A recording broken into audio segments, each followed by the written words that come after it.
भाई आज आप इस तरह करें ना कि अकील साहब मरीम नवाज साहबा को कहें कि पाकिस्तान तहरीक इंसाफ की आलिया हमज़ा या कोई भी एक खातून के खिलाफ फेयर एंड फ्री इलेक्शन लड़ लें। नवाज शरीफ को कहें यास्मीन राशिद के साथ एक इलेक्शन लड़ लें।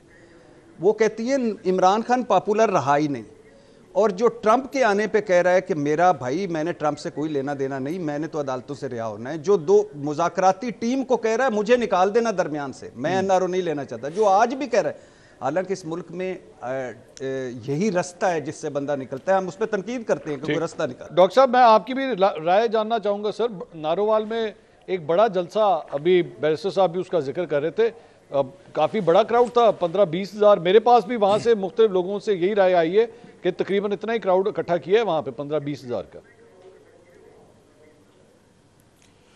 हाँ, देखें, वज़ीर आला पंजाब हों और इंतज़ामिया उनके पास हो और सारे सोर्सेज उनके पास हों, बल्कि इनकी तो शादियों में भी गवर्नमेंट का फर्नीचर जो है वो भी पहुंच जाता है, सारी फैसिलिटीज़ इनके पास अवेलेबल हों, और फिर उड़ान पाकिस्तान के तहत बढ़ता पंजाब हो और बड़ी कारकर्दगी हो, और 15,000 बंदा जो कि इनके मुताबिक है, तो जो अपनी राय 15,000 पे खड़े तो हकायक तो फिर 2 से 3 हज़ार ही होते हैं। चले मैं थोड़ा सा 2-3 हज़ार से बढ़ाकर 5-1 हज़ार बंदे की तो मैं कह सकता हूँ कि वहाँ पर बंदा मौजूद था। अच्छा। जहाँ पर मरियम बीबी साहिबा ने जो है वो खिताब फरमाया है।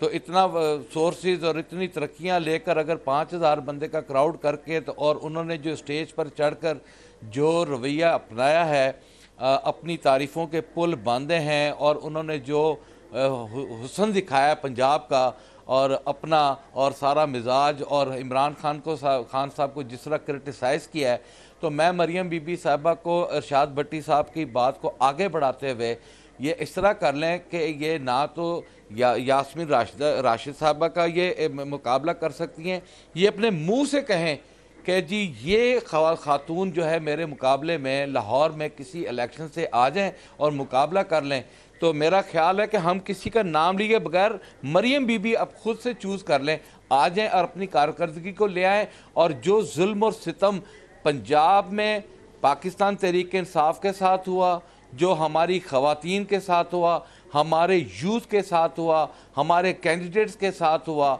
9 मई से लेकर जो एक भयानक ख्वाब जो पाकिस्तान तहरीक इंसाफ के लिए बनाए रखा, जो इतनी मतलब कि मैं बयान करने लगूं तो मेरे पास यकीन करें टाइम जो है, आपका प्रोग्राम छोड़े 10 घंटे भी लगे तो मैं वो जुल्म और सितम की दास्तां आप लोगों के सामने रखूं, जबकि पूरे पाकिस्तान को पता है उनका सारा रखूं, तो ये मुआवजा कर ले तो इनको ये 5-6 हज़ार क्राउड का सबका पता चल जाएगा, मरियम बीबी साहिबा को भी पता चल जाएगा।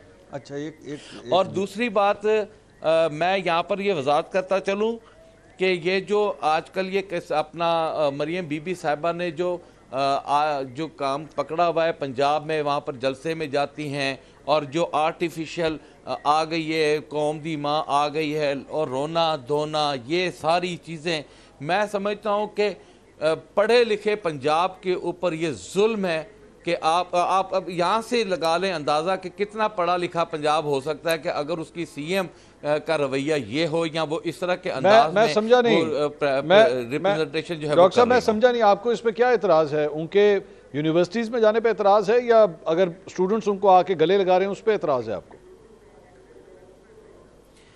अगर तो अपना ये सारा ड्रामाटाइज किया हो तो फिर तो एतराज़ ही एतराज़ है। अगर हम भी उन्हीं यूनिवर्सिटीज़ का हिस्सा हैं, हमें भी पता है, हमें भी यूथ का पता है। देखें, मेरी बात सुने, जो आपने जुल्म और सितम इस पाकिस्तान में रहते हुए पाकिस्तान तहरीक इंसाफ पे कर दिया है ना, वो किसी से ढका छुपा नहीं है।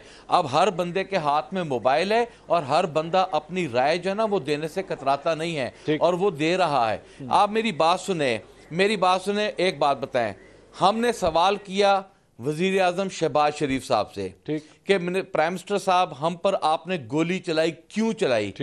क्या आप समझते हैं कि प्राइम मिनिस्टर साहब को पार्लियामेंट में आकर गोली क्यों चलाई का जवाब देना चाहिए कि नहीं देना चाहिए? अगर प्राइम मिनिस्टर साहब नहीं देना चाहते तो वजीर दाखिला साहब दें। ना प्राइम मिनिस्टर पाकिस्तान ने कभी बयान दिया, ना वजीर दाखिला ने बयान दिया। और जिन्होंने बयान दिया फिर जब पाकिस्तान की अवाम उन्हें क्रिटिसाइज करती है तो वो फिर पीका एक्ट के तहत आप भी और हम भी उसके जुमरे में आते हैं। अच्छा। अब तो आप लोगों से बात करते डर लगता है कि कोई ऐसा मुंह से जुमला निकल गया, कोई पता नहीं, पहले ही पुलिस हमारे दरवाजों से नहीं उठ रही तो आपके सासत खैर ना हो और चांद चढ़ जाए नहीं। और हमारे खिलाफ जो है वो पुलिस ने महाज नया खोल कर बैठ जाए। बैरिस्टर साहब, ये